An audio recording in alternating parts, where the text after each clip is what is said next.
Despite signing the Memorandum of Understanding with Tehran, the United States is still investigating the Iranian leadership's global money networks, raising doubts about how far Washington truly trusts Iran's commitments under the emerging peace framework. Major Wall Street banks have been drawn into scrutiny over their possible entanglement in Mojtaba Khamenei's alleged financial web, as investigators examine whether complex transactions and correspondent accounts helped move or conceal regime-linked funds. The Justice Department is reportedly examining secret financial flows tied to luxury assets and offshore banking structures, with newly revealed trails suggesting an extensive effort to hide wealth through shell companies, high-end real estate, and opaque jurisdictions. After Iran and the United States signed their Memorandum of Understanding on June 18, an explosive new report about Mojtaba Khamenei's finances emerged, casting a shadow over the diplomatic breakthrough and raising questions about the regime's global money networks. A Bloomberg investigation reported that the U.S. Justice Department is examining money flows linked to Iran's supreme leader, suggesting that American authorities are probing whether international financial channels have been used to move or conceal regime-connected wealth. An Iran International article on June 18 highlighted key details from the Bloomberg report, bringing wider attention to the scope of the probe and the potential implications for both Tehran and its foreign financial counterparts. According to these reports, the investigation is focused on allegations of money laundering and corruption involving Mojtaba Khamenei's network, scrutinizing how funds may have been routed through complex structures to evade detection and sanctions. Investigators have looked at the roles of J.P. Morgan, Citigroup, and other U.S. correspondent banks, assessing whether their systems and oversight practices may have unwittingly facilitated suspicious transactions tied to Iranian interests. The Justice Department is reviewing gaps in due diligence that may have allowed large international transfers to go through, seeking to determine whether weaknesses in compliance and monitoring enabled questionable movements of capital. The probe has also extended to European and Middle Eastern lenders and to payments related to property purchases, reflecting concerns that multiple jurisdictions and sectors may have been utilized to park or move assets. The report indicated that some payments may have reached major global brands, including Hilton worldwide, highlighting how allegedly tainted funds can intersect with mainstream hospitality and real estate markets. Also under scrutiny is financier Ali Ansari, who has denied any ties to Khamenei, insisting that he has no involvement in the alleged network even as investigators examine his role in certain financial structures. Bloomberg stressed that the existence of an investigation does not mean that charges will necessarily follow, noting that many such probes end without indictments if evidence is insufficient or legal thresholds are not met. Mojtaba Khamenei is reported to have built a broad business empire over the years, assembling a web of commercial interests that extends well beyond Iran's borders and touches multiple sectors. That empire is said to include shipping interests, Swiss bank accounts, and UK properties, painting a picture of a diversified portfolio managed through offshore jurisdictions and foreign assets. The investigation has become even more diplomatically sensitive in the midst of the U.S.-Iran interim peace talks, as any move by Washington to escalate legal action could complicate negotiations or be interpreted by Tehran as a hostile signal.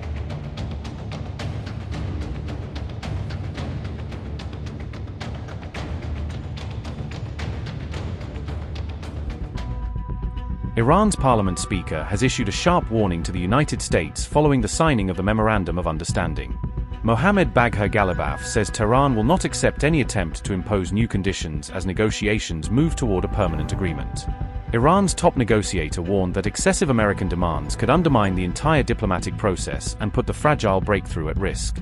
The warning comes as Washington and Tehran prepare for 60 days of negotiations aimed at securing a lasting settlement between the two sides. Ghalibaf stressed that commitments made under the memorandum must be fully honored, insisting that both countries are responsible for implementing the agreement in good faith. Mohammad Bagher Ghalibaf said, and I quote, "We are at your command. The task assigned to us by the Supreme Leader is to pursue the realization of the conditions and clauses of the agreement. In the event of bad faith, breach of contract, and excessive demands by the opposing side, we have no hesitation in delivering a crushing response to the enemy. They were once slapped during the war. If they wish to tread that path again, they will receive an even harder slap," unquote.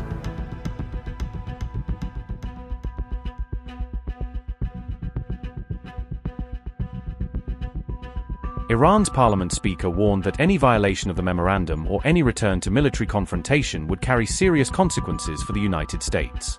Mohammad Bagher Ghalibaf said a renewed American military campaign would trigger what he described as a far more crushing and bitter Iranian response than during the previous phase of the war. Despite the diplomatic breakthrough, Ghalibaf insisted that Iran's armed forces remain fully prepared and capable of responding to future threats. The Iranian negotiator argued that the success of the agreement depends on mutual compliance and respect for commitments, not on pressure tactics or unilateral demands.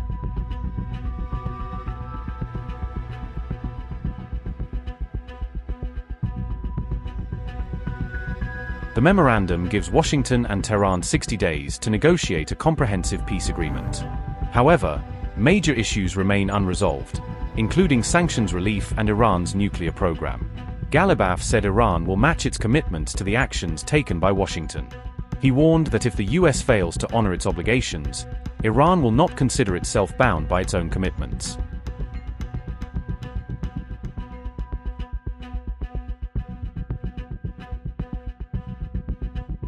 Despite his warnings, Ghalibaf called for Iran to shift its focus from conflict toward economic recovery and national reconstruction. The parliament speaker said Iran must prioritize rebuilding its economy after months of war, sanctions, and financial pressure. Ghalibaf stressed that diplomacy can only succeed if the United States respects Iran's red lines and fulfills its commitments. His remarks came a day after Iran and the United States formally signed a memorandum of understanding on June 18.